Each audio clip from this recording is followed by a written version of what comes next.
Ndabaramukije bakunzi b'imbonesha kure Look Media nongera ndabaha ikaze mu kiganiro c'amagara y'abantu mvura muganga. Uno munsi twagiye bakoreye no kuyagana Dr Raoul Remesha asanzwe yanonosoye ivy'indwara ndoragitsina sexologue clinicien mu rurimi rw'igifaransa. Akorera muri Kira akawe nawe wenyene muhinga yabinonosoye hano iwacu mu Burundi. Dr Raoul Remesha yatuyagiye kuvyerekeye ingaruka mbi zo kuraba amasanamu y'ibiterasoni pornographie mu rurimi rw'igifaransa hamwe no kwikinisha masturbation mu rurimi rw'igifaransa. Ama image pornographique ayo bita amasanamu y'ibiterasoni ni amasanamu akunda kuraba aba jeune cane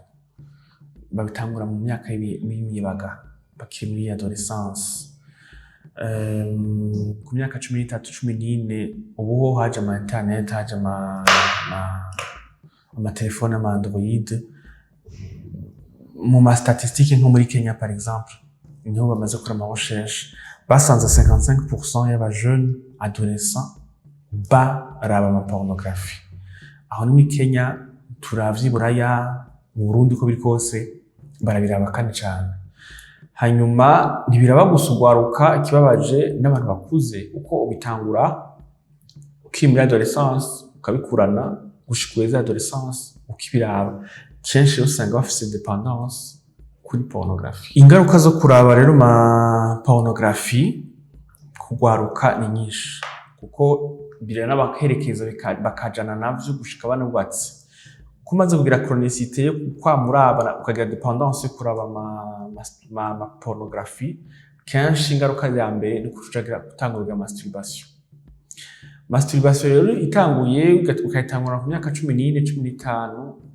kugira ubive mu biragorana kenshi uzokiro twumva rero abajene benshi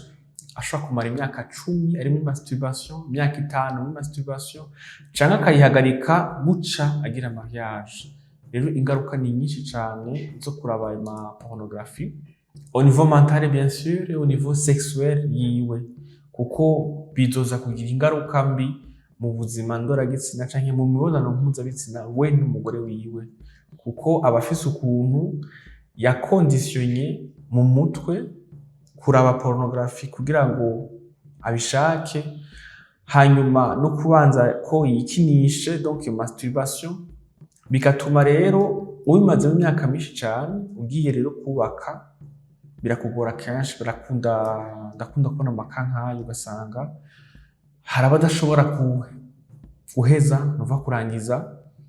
atikinishije nubwo bafise umugore canke n'abafise umugore mako umugore amufashe kwikinisha ni waheza nimere mu ngaruka mbi zizo pornographie rero. C'est beaucoup plus abahungu gusumvya abafasoni mugabo n'abafasoni barahari quand même. Je dirais 20% y'abafasoni par rapport ibice nka 80% by'abagira masturbation. Les femmes si cyane abakobwa si cyane mais beaucoup plus abahungu. Iyo umuntu yimasturba inshuro nyinshi kuko abasore benshi abitangura abikora rimwe mu ndwi benshi usanga abikora nka kabiri ku munsi gatatu ku munsi kane ku munsi ugasanga rero abikora dufate nka kabiri ku munsi abikora misi yose kuva kwambusha kwa Mungu fata ugwize rero kundwe inshuro bikora ugwize ku kwezi inshuro bikora ku mwaka inshuro bikora imyaka bikora uko biri kose ntibikugumiza uko ntibikure kuko ingaruka ya mbere kuko ubikora winyegeje ubikora uri mu cumba ubikora urahantu wenyene ubushaka ko batakubona cyane batagufata donc urakonditiona kwejakira n'ingoga. Iyo ni ingaruka ya mbere usanga abantu ba mbere bagize masturbation bejakira kare cyane précocement gose hakaca abana bandi rero adashobora kuja en erection naho umukobwa mukora ko ndakunda ko abantu bameze gutyo ngabo ntako umugore ari babanza kumukorako canke wenyene yikoreko atikozeko nta jana erection uko yara conditionné plaisir ya wenyene urumva hakaca n'abandi adashobora kwejakira mpaka après yigirire masturbation canke umugore amugirire iyo frottement. Uravyumva izo ni ingaruka muzima mu ngaruka nyinshi cyane kuri iyo dependance nk'iyo chronicité novuga ya masturbation kandi zirisha abajene benshi cyane nkabona aha mu gisagara. Yego none nk'umuntu yamaze kwizizira kwikinisha ni gute ubiheba? Alors nta formule ihari ngo hari umuti kanaka hariho ngo benshi mwambona abantu mu babesha ku ma Facebook canke hehe ngo warikirishije ngo turabuha umuti ngo hariki ngo siga ibi ngo mwibi d'abord ni mu mutwe kugira ngo uve muri dépendance iyo chronicité ni mu mutwe d'abord hanyuma hariho un suivi avec les psychologues ukaganira n'abapsychologue bakagufasha kugira ngo uve muri mugo kwizizigwa no kwakivuga kugira ngo uvavanure navyo hanyuma kubaba bubatse naho biraryoshe bazanye n'abagore babo iyo bien sûr umugore azi ko umugabo yabikoze hanyuma ku bagabo nabo bubatse ingaruka kenshi bikunda kubagira ko iyo babihagaritse mugabo ugasanga hariho amasekere vyateye nko kwejakira cyangwa utagira iki ivyo biravugwa mugabo ngo urafise ingeso ngo urafise iyo nyifato yo gushaka kwikinisha buri mwanya ivyo uzobwe ngo ari ibinini hariho amavuta canke ari ibikugira hari inshinge ngo iki ngo nuzoro weshe par contre hariho des psy hariho abapsychologue ushobora kujako bakagufasha bigahera bakubwira suivi hanyuma umugabo warubatse naho warabihagaritse la cuza umuntu akamusubiza ubugabo alors nko gufata umuntu hanywa itabi mubwire ngo rihebe cyangwa umuntu hanywa inzoga mubwire mu bihebe ni ibintu bigoye cyane warabimenyereye kuko ça procure du plaisir personnel kandi uraryoherwa de toute façon kuko nivyo waramaze gukonditiona mu mutwe tu comprends du coup rero iyo umaze gufata umwanya munini cyane ukayibamo igihe kinini gose ni kumwereka par contre ingaruka zavyo au niveau de sa sexualité au niveau aussi de sa santé mentale plutôt ivyo rero kugira ngo abibone ko ari bibi nuko aba yabonye ko ashaka kubiheba ashaka kubivamo muri ico gihe aje rero umuntu aramorienta aussi akamwereka les conséquences za masturbation les conséquences za pornographie au niveau mental et au niveau sexuel. Dr Hawuremesha yongera atuganiriza bimwe mu bimenyetso bishobora kuranga umuntu yamaze kwizizigwa no kuraba amasanamu y'ibiterasoni. Alors ikintu kizokwereka ko umuntu afise iyo dependance yiziziwe no kuraba amasanamu y'ibiterasoni nuko umwanya wose amashaka kubiraba kurumva mu kubiraba bice bijana masturbation. Uravyumva kandi ntashaka kwimasturba atakora bio pornographie. Donc kugira aryoherwe kugira aze kwejakira makastimire image mu mutwe iyo pornographie hariho rero nabandi navuze abagabo bashaka kubijana mu rugo kuko bikoze imyaka myinshi cyane kugira ngo ashobore kwejakira bisaba ko abanza mu mutwe guprojecta image ya pornographie scene ya pornographie canke abanze kuraba ikintu ca pornographie canke umugore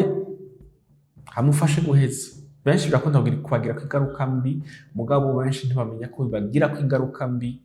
iyo babandanyije bikora imyaka myinshi ico bita angoisse de performance kuko arabona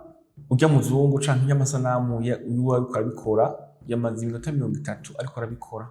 yamaze 45 minutes canke isaha kugira ngo yejakire mu mutwe azokugira yuko umuntu wese ameze kujya aheza muri iyo masaha nyine canke 30 inkunde uko yabibonye mugakibagira yuko ajya amasanamu baba yakase bayateranije kugira ngo irya scene yose kwira azoca yibwira yuko umuntu ugereje kire bitwara 45 minutes bitwara isaha yose umunsi azokora imibonano mpuzabitsina azobona yuko yejakiye munsi y'umunota umwe canke mu munota umwe azoca abona yuko agwaye alors niyabona ko agwaye canke kibira ko agwaye azoshaka rero gushikana nkuko umuzungu yamubonye ko yamaze ku isaha yose kugira azoshobora kumara iyo saha yose azoshaka enda kugura Viagra muri pharmacie kugira ngo ashobore gukwiza wa mwanya umuzungu yamara kuri ya video rero ivyo birakunda kwica abagabo benshi cyane bazi yuko guteba mu gitanda canke guteba ngo kwemeza canke ngo ubuhitsi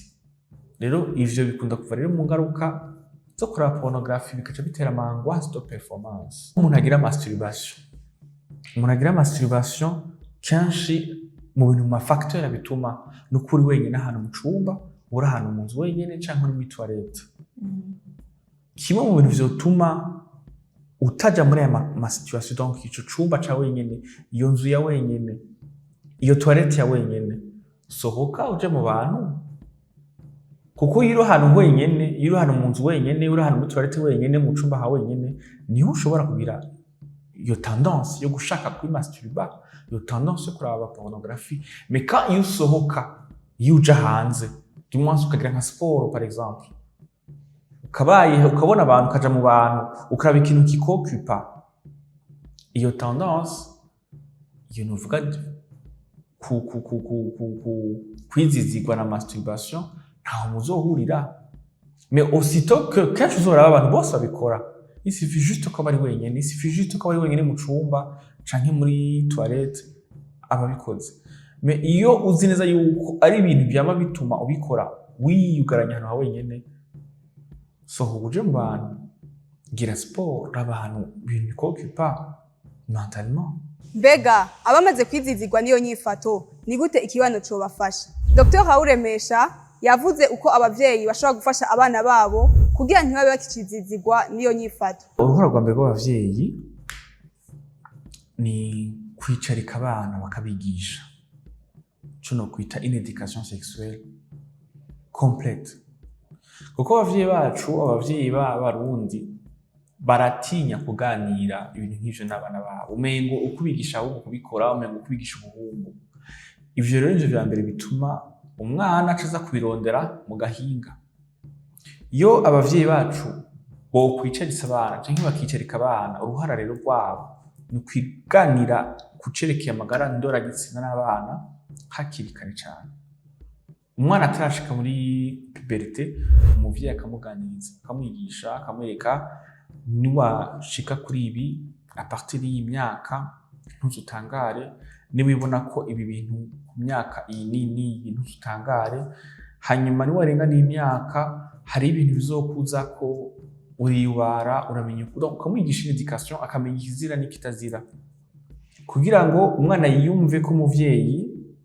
ni umugenzi. Avant ko ari umuvyeyi ni umugenzi, aramuganira kandi baraganira ku masuje yose. Ico kintu iyo umuvyeyi yaganiriza umwana wiwe ku masuje yose, ntabe ico namanita abanondi, birakinga. Kuko umwana azokura azi ko iki kintu niyo nagira imibonano mpuzabitsina canke naraba ma image pornographique, ninagira masturbation, bizongera ingaruka mbi ku buzima ndoragitsina bwanje niyo nakura ninubaka. Umwana acakura azi ko ari kizira. Mugabo utabimubwiye akavyiha akabibona, abironka kuri internet, abikura ku bajama kwirigara, abikura ku ishure, azosanga umwana asumvye abavyeyi kubikora no kubimenya. Rero abavyeyi barasubira runini cane kwigisha hakiri kare abana kuvyerekeye amagara ndoragitsina, ntibasubire kuvyasosya no kubigisha ubuhungu. Turabashimiye mwebwe mwese mwakurikiranye kino kiganiro, tubifuriza kubandanya muroranirwa mu vyanyu no mu banyu naho ubutaha.